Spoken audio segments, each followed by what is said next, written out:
kita sudah menerima mina dalam bentuk anugerah hidup kita. Menjadi pertanyaan refleksi untuk kita semua. Sudahkah kita bertanggung jawab atas hidup kita dengan menjadikan hidup kita itu berkat bagi sesama kita? Atau malah justru sebaliknya, kita menjadikan hidup kita ini beban dan ancaman bagi sesama? Saudari-saudaraku yang terkasih, berjumpa kembali bersama saya Inspirasiku di Antara. Renungan harian Rabu 20 November, Pekan Biasa ke-33. Semoga kita bersama keluarga dan komunitas kita selalu dalam keadaan baik, tetap sehat, dan bersemangat. Marilah saudari-saudaraku yang terkasih, kita mengawali renungan kita hari ini dengan tanda kemenangan Kristus. Dalam nama Bapa dan Putra dan Roh Kudus. Amin. Allah Bapa pencipta alam semesta, karena kemurahan hati-Mu, Engkau memelihara hidup kami. Semoga hukum-hukum-Mu selalu menjadi pegangan dalam setiap perkataan dan perbuatan kami. Dengan pengantaraan Yesus Kristus Tuhan kami, yang hidup dan berkuasa, dalam persekutuan dengan Roh Kudus, Allah sepanjang segala masa. Amin. Dalam nama Bapa dan Putra dan Roh Kudus. Amin. Inspirasi kita hari ini dari Injil Suci menurut Lukas, bab 19 ayat 11 sampai 28. Marilah kita siapkan kitab suci kita masing-masing. Kita akan membaca bersama-sama lalu merenungkannya. Pada waktu Yesus sudah dekat Yerusalem, orang menyangka bahwa kerajaan Allah akan segera tampak. Maka Yesus berkata, ada seorang bangsawan berangkat ke negeri yang jauh untuk dinobatkan menjadi raja. Sesudah itu baru ia akan kembali. Maka ia memanggil 10 orang hambanya dan memberi mereka 10 mina, katanya, pakailah ini untuk berdagang sampai aku kembali. Akan tetapi orang-orang sebangsanya membenci dia, lalu mengirimkan utusan menyusul dia untuk mengatakan, kami tidak mau orang ini menjadi raja atas kami. Dan terjadilah ketika ia kembali, setelah dinobatkan menjadi raja, ia memanggil hamba-hambanya yang telah diberinya uang itu untuk mengetahui berapa hasil dagang mereka masing-masing. Yang pertama datang dan berkata, Tuan, mina yang Tuan berikan satu itu telah menghasilkan 10 mina. Katanya kepada hamba itu, baik sekali perbuatanmu itu, hai hamba yang baik. Engkau telah setia dalam perkara-perkara kecil. Karena itu, terimalah kekuasaan atas 10 kota. Datanglah yang kedua dan berkata, Tuan, mina Tuan telah menghasilkan 5 mina. Katanya kepada orang kedua itu, dan engkau kuasailah 5 kota. Dan hamba yang ketiga datang dan berkata, Tuan, inilah mina Tuan. Aku telah menyimpannya dalam sapu tangan, sebab aku takut akan Tuan, karena Tuan adalah manusia yang keras. Tuan mengambil apa yang tidak pernah Tuan taruh, dan Tuan menuai apa yang tidak Tuan tabur. Kata bangsawan itu, hai hamba yang jahat, aku akan menghakimi engkau menurut perkataanmu sendiri. Engkau sudah tahu aku ini orang keras. Aku mengambil apa yang tidak pernah kutaruh dan menuai apa yang tidak kutabur. Jika demikian, mengapa uangku tidak kau berikan kepada orang yang menjalankan uang? maka sekembaliku aku dapat mengambilnya serta dengan bunganya. Lalu katanya kepada orang yang berdiri di situ, ambillah mina yang satu itu dan berikanlah kepada orang yang mempunyai 10 mina itu. Kata mereka kepadanya, Tuhan, ia sudah mempunyai 10 mina.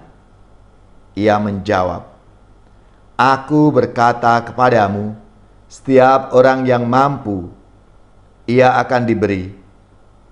Yang mempunyai, ia akan diberi. Tetapi siapa yang tidak mempunyai, daripadanya akan diambil juga apa yang ada padanya. Akan tetapi semua seteruku ini, yang tidak suka aku menjadi rajanya, bawalah mereka kemari dan bunuhlah mereka di depan mataku. Sebab setelah mengatakan semuanya, perjalanannya ke Yerusalem. Demikianlah sabda Tuhan, terpujilah Kristus.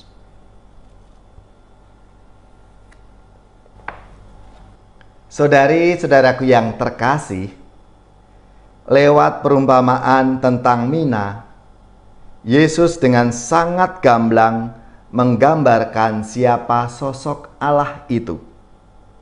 Bagi Yesus, Allah Bapa adalah pribadi yang telah mempercayakan mina kepada para hambanya, dan Bapa menuntut pertanggungan jawab atas mina itu. Siapapun orangnya, kalau dia mampu mengembangkan mina itu, pasti akan mendapatkan ganjaran, yaitu tanggung jawab yang lebih besar dan jaminan hidup surgawi. Saudari-saudaraku yang terkasih, kesetiaan kepada Allah ditampakkan dalam tanggung jawabnya mengembangkan mina yang telah diterimanya. Kita sudah menerima mina dalam bentuk anugerah hidup kita. Menjadi pertanyaan refleksi untuk kita semua. Sudahkah kita bertanggung jawab atas hidup kita dengan menjadikan hidup kita itu berkat bagi sesama kita? Atau malah justru sebaliknya, kita menjadikan hidup kita ini beban dan ancaman bagi sesama? Marilah saudari-saudaraku yang terkasih, melalui sabda Tuhan hari ini, kita semua diajak untuk menyadari akan rahmat dan kasih Tuhan, berkat Tuhan yang melimpah dalam hidup kita setiap hari. Ya Allah, Engkau telah menganugerahkan hidup kepada kami, dan Engkau menuntut tanggung jawab kami untuk mengembangkannya. Semoga kami mampu menjadikan hidup kami anugerah yang berlimpah bagi sesama.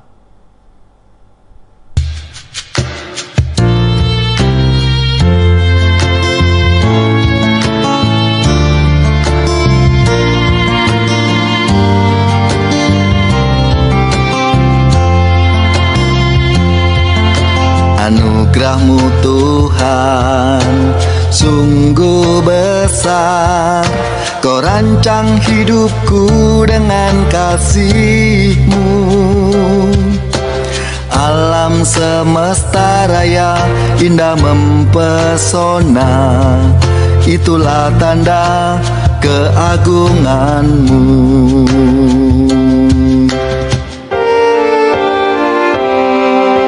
Mentari pagi siap berbagi, pancarkan sinarnya bagi semua. Syukur padamu Tuhan atas segala yang ku terima, persembahan cinta bagi dunia.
di sepanjang asaku, jejak langkahku takkan terbias oleh waktu.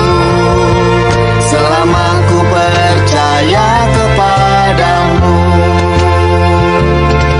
selama ku percaya kepadamu.